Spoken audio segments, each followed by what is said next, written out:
అగ్ని పరీక్షలో మనం మేలిమి బంగారం లాగా ఉండాలి అని సహజంగా మనం వింటూ ఉంటాం.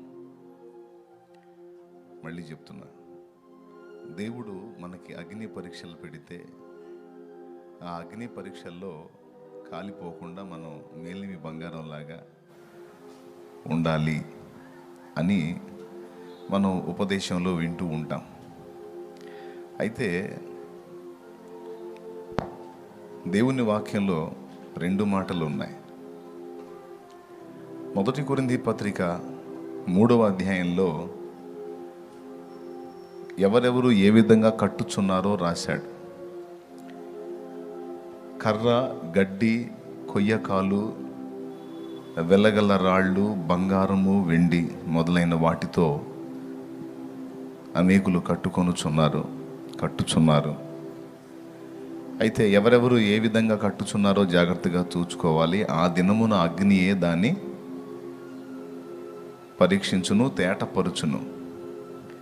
ప్రభు ప్రతివాడు ఎలాగో కట్టుచున్నాడో లేదా కట్టుకున్నాడో దాన్ని అగ్ని చేత పరీక్షిస్తాడని రాయబడి ఉంది. మనకు తెలుసు, అది చాలాసార్లు చెప్పాను నేను.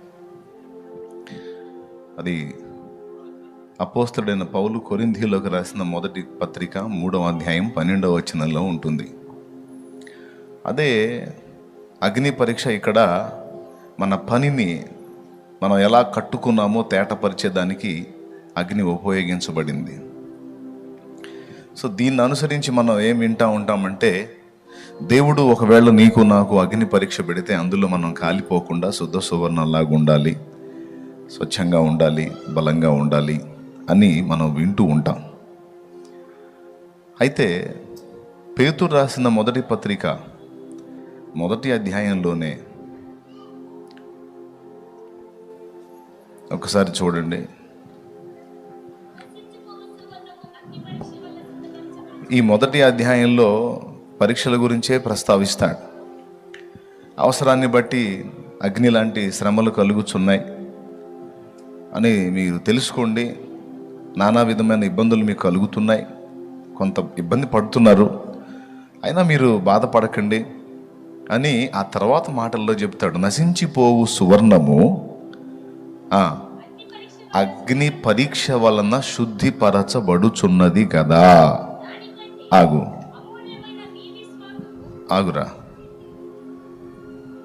తల్లి, అక్కడ పాయింట్ ఉంది, అందుకే నేను ఆగమంటున్నా. అగ్ని పరీక్షకు నిలవాలి, కాలిపోకుండా జాగ్రత్తగా ఉండాలి అని 1 కొరింథీ పత్రిక 3:12 చదువుకున్నాం. ఇక్కడ 1 పేతురు పత్రిక 1వ అధ్యాయంలో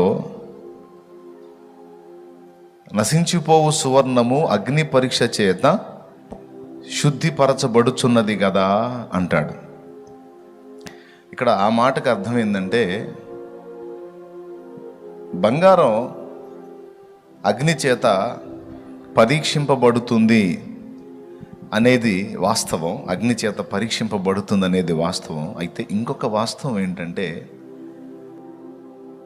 ఆ అగ్ని చేతనే అది శుద్ధీకరణ పొందుతుంది అనే విషయం మనకు గ్రహింపుగలగాలి. హల్లెలూయా. అగ్ని పరీక్షకు నిలవాలి అంటే ఆ నిలిచేదానికి తగినట్టుగా మనల్ని అగ్నే సిద్ధపరుస్తుంది.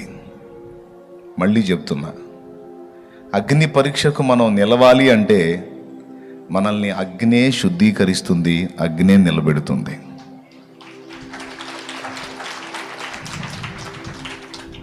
ఒక వచనం ప్రశ్నను ఇస్తే ఒక వచనం జవాబు ఇస్తుంది. అగ్ని పరీక్షకు ఎలా నిలవగలుగుతాను నేను అంటే అగ్నే నిలుపుతుంది. అందుకే అంటాడు, శోధింపబడిన మీదట నేను సువర్ణమై మార్పు చెందుతాను. అంటే శోధనలు, శ్రమలు, ఇబ్బంది కొలిమి మనల్ని శుద్ధ సువర్ణంగా మార్పు చెందేటట్టు చేస్తుంది. కాబట్టి అగ్ని పరీక్షకు భవిష్యత్తులో మనం నిలవాలంటే ముందు అగ్ని చేతనే మనం సిద్ధపరచబడాలి. ఏవేవి మనల్ని శుద్ధీకరిస్తాయి? మొట్టమొదటిది, మన దేవుడు దహించు అగ్ని అయి ఉన్నాడని హెబ్రీ పత్రిక 12వ అధ్యాయము చివరి లైన్ చెప్తుంది. మన దేవుడు దహించు అగ్ని అయి ఉన్నాడు. రైట్, అక్కడ పెట్టు ఆ విషయం. మన దేవుడు అగ్ని. రెండవది, పరిశుద్ధాత్మ అభిషేకము మనల్ని శుద్ధీకరిస్తుంది. పరిశుద్ధాత్మ అభిషేకము, మళ్ళీ చెప్తున్నాను, ఆత్మాభిషేకం. అపోస్తలుల మీదకి ఆయన ఎలా దిగి వచ్చాడని రాస్తుంది అపోస్తలుల కార్యం 2వ అధ్యాయంలో. మన శుద్ధీకరణ కొరకు దేవుడు వాడుతున్న 3 సంగతులు, 3 రకములైన అగ్ని. సింపుల్ మెసేజ్, బాగా తీసుకోండి మైండ్లోకి. ఇది మన శుద్ధీకరణ కొరకు, రేపు ఎదురయ్యే అగ్ని పరీక్షలో మనం నిలుచుట కొరకు, ముందుగానే దేవుడు మన శుద్ధీకరణ కొరకు దేవుడు వాడుతున్న 3 విధములైన అగ్ని. మొట్టమొదటిది అపోస్తలుల కార్యములు 2వ అధ్యాయంలో పెంతెకోస్తు పండుగ నాడు వారంతా మేడగది మీద గ్యాదర్ అయినప్పుడు వారు ప్రార్థన చేస్తూ ఉన్నారు. 10 దినాలు దేవుడు ఇచ్చిన వాగ్దానం నెరవేరటం కోసం కనిపెట్టుకున్నారు. ఆ వాగ్దానపు నెరవేర్పు 10వ రోజు వారు పొందారు. వారంతా కూడి ఉన్నటువంటి ప్రదేశం అంతా కూడా మరి వెలుగుతో నింపబడింది. అగ్ని నాలుకలుగా విభాగింపబడి వారిలో ఒక్కొక్కరి మీద రాలగా వారు దాదాపు 14-15 రకాల భాషలతో, అన్య భాషలతో దేవుణ్ణి మహిమపరిచారు. బాగా గమనించాలి. అగ్నిగానే వారి మీదకి ఆయన వచ్చాడు. మీరు పరిశుద్ధాత్మలోనూ అగ్నితోనూ బాప్తిస్మం పొందుతారు అని యోహాను చెప్పాడు. అవునా? పరిశుద్ధాత్మతోనూ అగ్నితోనూ మీరు బాప్తిస్మం పొందుతారని చెప్పాడు. సో శుద్ధీకరణకు దేవుడు వాడుతున్న మొదటి అగ్ని అభిషేకము. Okay, number 1. నంబర్ 2, రెండవది, శుద్ధీకరణ కొరకు దేవుడు వాడుతున్న మరొక అగ్ని ఆయన వాక్కు, దేవుని వాక్యం. ఇర్మియా గ్రంథంలో అంటాడు, నా మాట అగ్ని వంటిది కాదా, బండలను బ్రద్దలు చేయు సుత్తె వంటిది కాదా అంటాడు. కాబట్టి శుద్ధీకరణ కొరకు ఆయన మనకి వాక్యమును ఉదకము చేత స్నానం చేయించడానికి వాక్యాగ్నిని, వాక్య ఉదకాన్ని మన కొరకు సిద్ధపరిచాడు. అది మనకు అనుగ్రహించాడు. సో మన శుద్ధీకరణ కొరకు దేవుడు వాడిన లేదా వాడుతున్న మరొక అగ్ని వాక్యాగ్ని. చూడండి, మనలో ఏ చెత్త, ఏ కల్మషం దాగి ఉన్నా వాక్య ఉపదేశం వెలువడుతున్నప్పుడు కాల్చబడతా ఉంటుంది. Praise the Lord, hallelujah. So మారుమూలలో దాగిన చెత్తని కూడా సమస్తము కాల్చగల శక్తి అగ్నికి ఉంది కనుక ఆ అగ్ని పేరు వాక్యాగ్ని. ఓకేనా? మనం నా కన్నుల కన్నీరు తుడిచిన యేసయ్యకే అనే పాటలో, తన వాక్యముతో నన్ను కాల్చిన యేసయ్యకే, యేసయ్యకే ఆరాధన, ఆరాధన, ఆరాధన, ఆరాధన. తన వాక్యముతో నన్ను కాల్చిన యేసయ్యకే, యేసయ్యకే ఆరాధన, ఆరాధన, ఆరాధన, ఆరాధన, ఆరాధన, ఆరాధన, ఆరాధన, ఆరాధన, ఆరాధన, ఆరాధన. నా కన్నుల కన్నీరు. ఈ పాటలో మనం తన వాక్యముతో నన్ను కాల్చిన, వాక్యంతో కాల్చడం ఏంటి? దేవునికి స్తోత్రం కలుగును గాక. వాక్యంతో కాల్చడం ఏంటి? అంటే ఇదే మన ఆంతర్యంలో దాగి ఉన్న చెత్తని, కల్మషాన్ని కాల్చేసే శక్తి వాక్యానికి ఉంది. కాబట్టి వాక్యం ఒక అగ్ని. 2, మూడవ అగ్ని శ్రమలు. ప్రియులారా, మనుషుల వ్యక్తిత్వాల్ని మనం పరీక్షించుకుంటే చిన్ననాటి నుంచి నానావిధ బాధల్లో, శ్రమల్లో నలిగిపోయి ఆ శ్రమల కొలిమిలో పెంచబడినటువంటి వ్యక్తుల వ్యక్తిత్వాలు ఒక రకంగా ఉంటాయి. చిన్ననాటి నుంచి ఏ నొప్పి, బాధ తెలియకుండా, ఏ సెగ తగలకుండా, ఏ అగ్ని తగలకుండా ప్రశాంతంగా పెరిగిన వాళ్ళ మైండ్ సెట్లు వేరుగానే ఉంటాయి. చిన్ననాటి నుంచి కూడా ఏ విధమైన శ్రమని రుచి చూడకుండా, ఏ నొప్పి తగలకుండా పెరిగినటువంటి వాడు అహంభావిగా, గర్విష్టిగా, ఇక వేరే వేరే మార్గాల్లో వాడు కనబడతాడు. చిన్ననాటి నుంచి నానావిధ శ్రమల చేత కొట్టబడి, గాయపరచబడి నలిగిపోయిన వాళ్ళ వ్యక్తిత్వం దీన మనసు, వినయం, సాత్వికం, మృదుత్వం అన్నీ వస్తాయి. మామూలుగా లోకపరంగా చూసుకున్నా కూడా, అవునా, మనం అనుకుంటాం ఆయనకి ఎందుకు తెలియదండి పాపం, కష్టపడి పైకి వచ్చినాడు, ఆయనకి మన బాధలు తెలుసు అందుకే అట్లా స్పందిస్తున్నాడు అంటాం. కష్టం అనే అనుభవం తెలియకుండా ఒకడు పెరిగాడు అనుకో, వాడికి ఏం తెలుసురా మన బాధలో. ఏనాడన్నా వాడు పడితే కదా. అడిగారా బాబు, శ్రీమంతుడి బిడ్డ, సమృద్ధి కలిగిన వాడి సంపన్నుడి బిడ్డ, వాడి చిన్ననాటి నుంచి కూడా సమృద్ధిగా పెరిగాడు కాబట్టి వాడికి మన బాధలు తెలియదు అనుకుంటాం. అదే కష్టపడి పైకి వచ్చినటువంటి వ్యక్తిని మనం చూసినప్పుడు, కష్టపడి పైకి వచ్చాడు, అందరి బాధలు తెలుసు ఆయనకి, అందుకే ఇలా స్పందిస్తున్నాడు.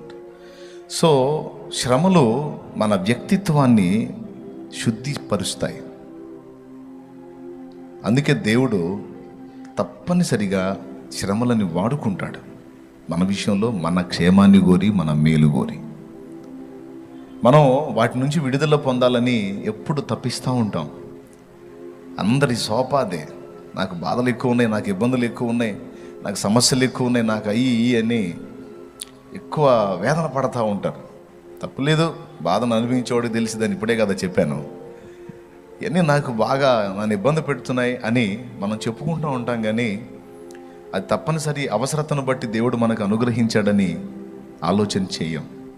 అదే పేతురు పత్రికలో చెప్పాడు, అవసరాన్ని బట్టి నీకు ఆ పరిస్థితి వచ్చింది, అవసరాన్ని బట్టి నీకు ఆ శ్రమ వచ్చింది, అవసరాన్ని బట్టి నీకు ఆ సమస్య వచ్చింది, అవసరాన్ని బట్టే నీకు ఆ బలహీనత వచ్చింది, అవసరాన్ని బట్టే నీకు ఆ ఇబ్బంది వచ్చింది, అవసరాన్ని బట్టే ఆ నింద వచ్చింది, అవసరాన్ని బట్టే ఆ అప్పు అయింది, అవసరాన్ని బట్టే ఆ బలహీనత నీకు సంప్రాప్తమైంది. నువ్వు ఏది అన్నా చెప్పు, అవసరాన్ని బట్టే అని చెప్తాను నేను, ఎందుకంటే వాక్యం అదే చెప్పింది కాబట్టి. ఈ విధంగా మనకు అనుగ్రహించబడేటువంటి సకల విధములైన శ్రమలన్నీ కూడా ఏకమై మనకు మేలు తీసుకొని వస్తాయి, మన మేలుకే జరుగుతాయి. ఇది తిరుగులేని సత్యం. కాబట్టి దేవుడు మన శుద్ధీకరణలో వాడే మూడవ అగ్ని శ్రమలు. అదే అక్కడ చెప్పాడు, అవసరాన్ని బట్టి అగ్ని వంటి శ్రమలు. ఈ అగ్ని లాంటి శ్రమలో మనల్ని పూర్తిగా కాల్చేయటానికా, లేకపోతే మనలో ఆ మస్టు మాలిన్యాన్ని కాల్చేయడానికా? ఏం కాల్చేయడానికి? అదే చెప్పాడు అన్నమాట, శోధింపబడిన మీదట నేను సువర్ణమై మారేదను. బంగారం ఒక విధమైన రాతి నుండి తీస్తారు. ఆ రాతిలో బంగారము మరియు మట్టి రెండు మిక్స్ అయి ఉంటుంది.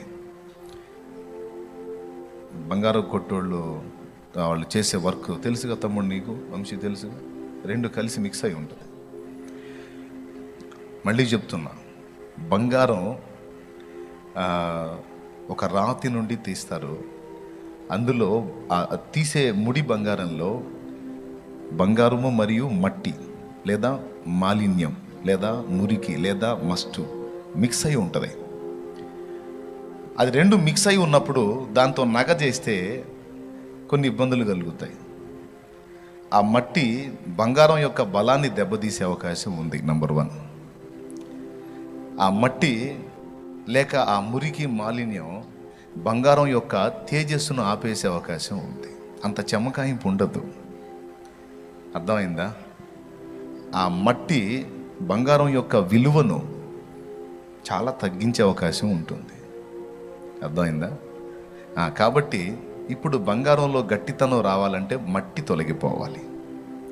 లేకపోతే బంగారం అయినా సరే అది మెత్తగా ఉంటుంది, అది అంత పటిష్టంగా ఉండదు. మట్టి మిక్స్ అయితే సిమెంట్ బిల్డింగ్ కూడా ఎఫెక్ట్ అయిపోద్ది.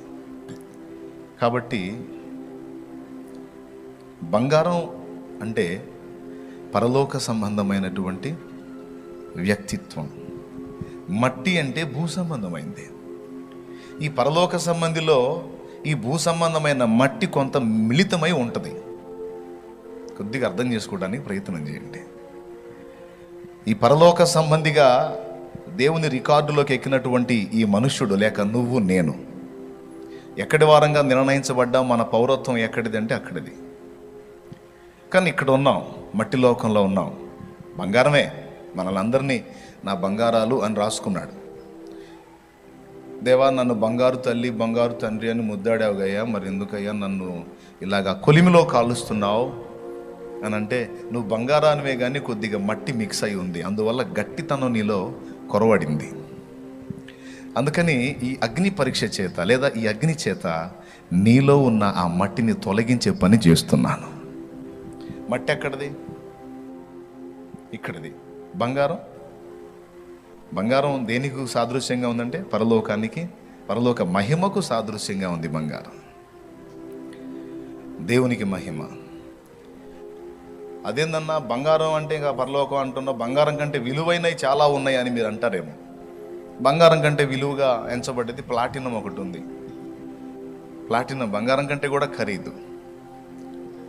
కానీ ఆశ్చర్యం ఏంటంటే ప్లాటినం స్టీల్, ఒరిజినల్ స్టీల్ లాగా ఉంటుంది. ప్లాటినంతో ఎవరైనా హారం చేయించుకున్నారు అనుకో, హారం చేయించుకొని, వడ్డాణం చేయించుకొని, చెవులకి చేయించుకొని, నెత్తి మీద ఇది చేయించుకొని, దేంతో? ప్లాటినంతో. పెళ్ళికి వెళ్ళారు అనుకో, మెంటల్ది ఏంటి అన్ని స్టీల్ పెట్టుకొని వచ్చింది అనుకుంటారు. ఇక ఆమె మనిషికి చెప్పుకోవాలి, అక్కయ్య ఇదేంటో తెలుసా, స్టీల్ అనుకున్నారు ప్లాటినం అని చెప్పుకోవాల్సి వచ్చింది. అదే గోల్డ్ పెట్టుకుందనుకో, అది రోల్డ్ గోల్డ్ అయినా సరే, చాలా పెళ్ళిళ్ళలో కనపడేది అదే. చాలామంది అమాయకంగా మోసపోతూ ఉంటారు. ఆమె చూసావా ఒళ్ళంతా దిగేసింది, బుస్సే, అంతా రోల్డ్ గోల్డ్ ఎక్కువ ఉంటుంది.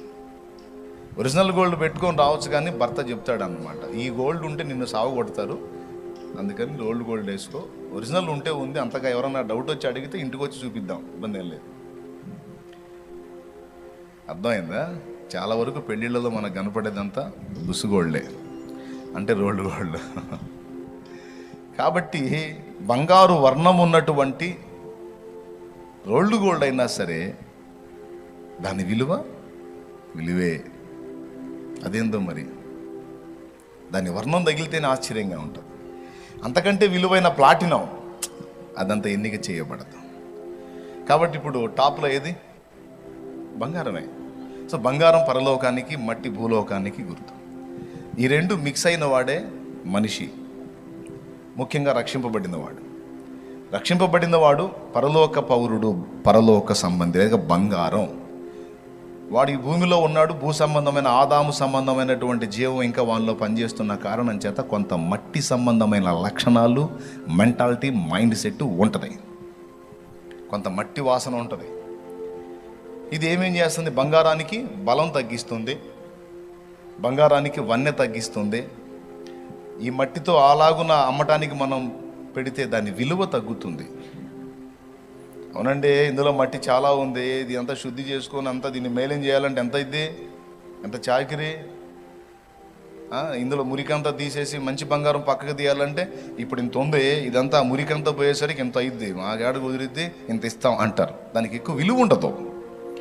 కాబట్టి దానికి తేజస్సు రావాలన్నా, దానిలో గట్టితనం రావాలన్నా, దానికి విలువ సరిగ్గా ఉండాలన్నా అదేం చేయబడాలి? మాలిన్యం అంతా తొలగిపోయి మేలిమి బంగారం కావాలంటే ఏం చేయాలి? తప్పదు, ఇక దాన్ని అగ్నిలో పెట్టాల్సిందే. కాబట్టి అగ్ని పరీక్షలో మనం శుద్ధ సువర్ణంగా రేపు అక్కడ కనబడాలి అంటే అక్కడ అగ్నిలో మనం శుద్ధ సువర్ణంగా కనబడినట్లు భూమి మీదనే ముందు మనల్ని అగ్నిలో వేసి కాల్చి మురికి తీసేసి శుభ్రపరిచి అక్కడ తీసుకొని నిలబెట్టి చూసుకుంటాడు అన్నమాట.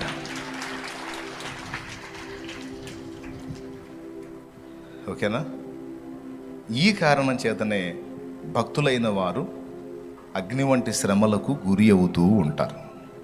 నేను చెప్తున్నా, నువ్వు ఇప్పుడు ఎంత ప్రశాంతంగానన్నా ఉంటూ భవిష్యత్తులో శ్రమ రాదని గ్యారంటీ లేదు. ఒకవేళ ఇప్పటికీ శ్రమల్లో నలిగిపోతా ఉన్నావు అనుకో, భవిష్యత్తులో విడుదల రాదని గ్యారంటీ లేదు. విడుదల రాదన్న గ్యారంటీ ఉందా? తప్పకుండా విడుదల వస్తుంది. దేవునికి మహిమ. శ్రమ పొందుతున్న వానికి శ్రమ శాశ్వతం కాదు, సుఖపడుతున్న వానికి సుఖము శాశ్వతం కాదు. ఏదో అందరూ కలిసి చెప్పండి మళ్ళీ ఒక్కసారి. శ్రమల కొలిమిలో ఉన్నవానికి ఆ శ్రమ అంతే కదండి. బంగారాన్ని పొద్దస్తమానం అగ్నిలోనే ఉంచుతారా? ఇంకదే పనే.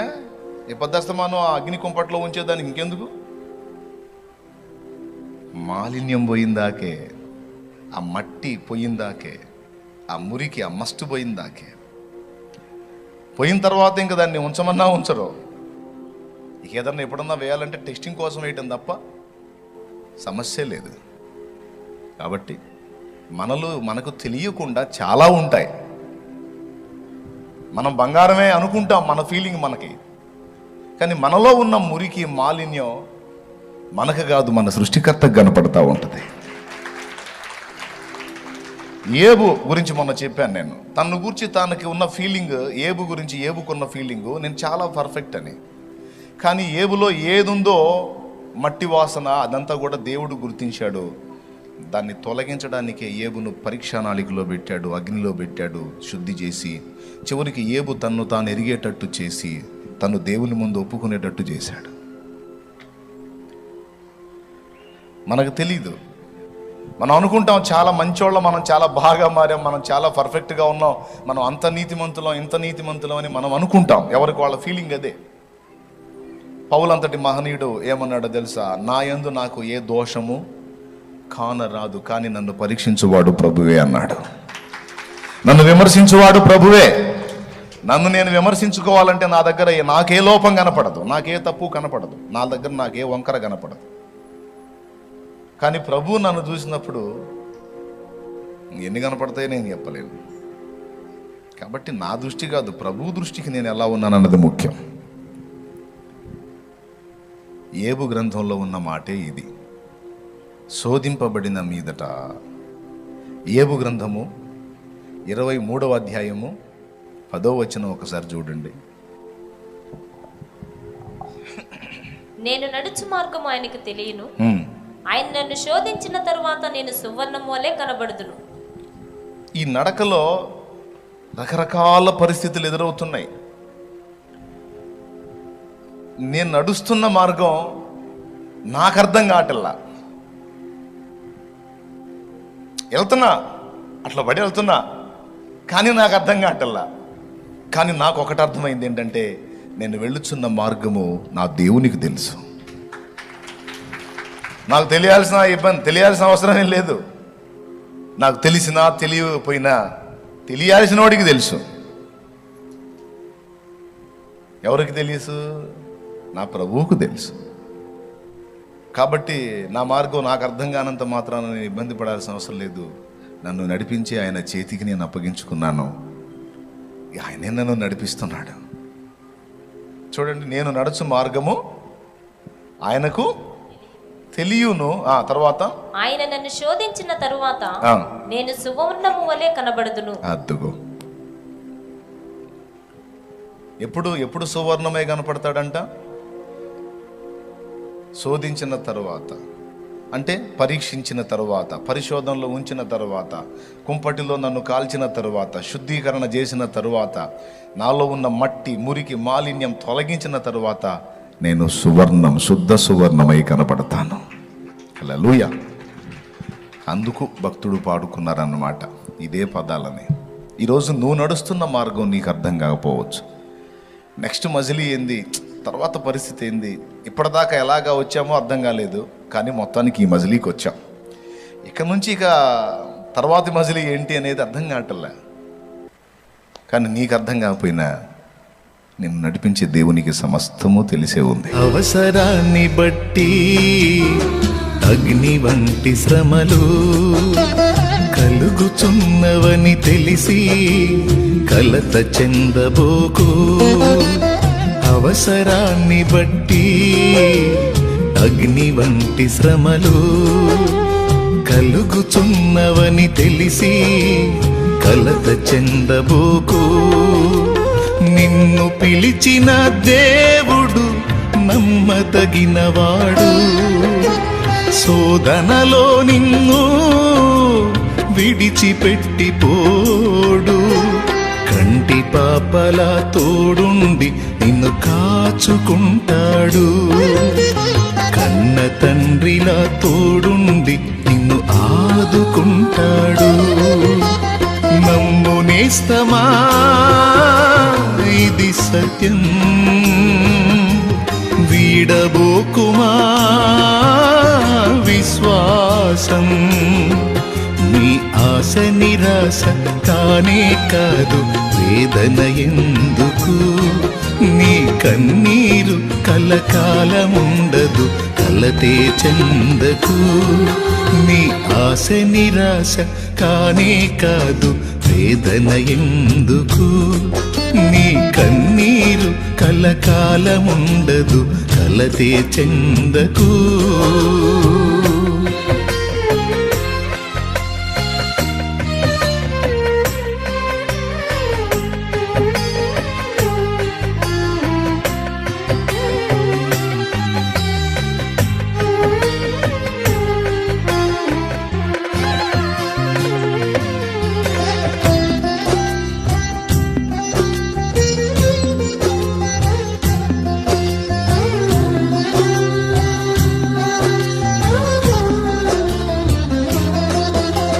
కాల్చబడకపోతే స్వర్ణం విలువ పొందలేదు. చీల్చబడకపోతే మేఘం వర్షాన్ని ఇవ్వదు. కాల్చబడకపోతే స్వర్ణం విలువ పొందలేదు. చీల్చబడకపోతే మేఘం వర్షాన్ని ఇవ్వదు. దున్నబడకపోతే భూమి పంటనివ్వలేదు. చెక్కబడకపోతే శిల శిల్పం కాదు. శ్రమల కొలిమిలో కాలకపోతే యేసు రూపు రాదు. నువ్వు శ్రమల కొలిమిలో కాలకపోతే యేసు రూపు రాదు. నమ్ము నేస్తమా, ఇది సత్యం. వీడబోకుమా విశ్వాసం. నీ ఆశ నిరాశ కానే కాదు, వేదన ఎందుకు? నీ కన్నీరు కలకాలముండదు, కలతే చెందకు. నీ ఆశ నిరాశ కానే కాదు, వేదన ఎందుకు? నీ కన్నీరు కలకాలముండదు, కలతే చెందకు. నీ ఆశ నిరాశ కానే కాదు, వేదన ఎందుకు? నీ కన్నీరు కలకాలముండదు, కలతే చెందకు.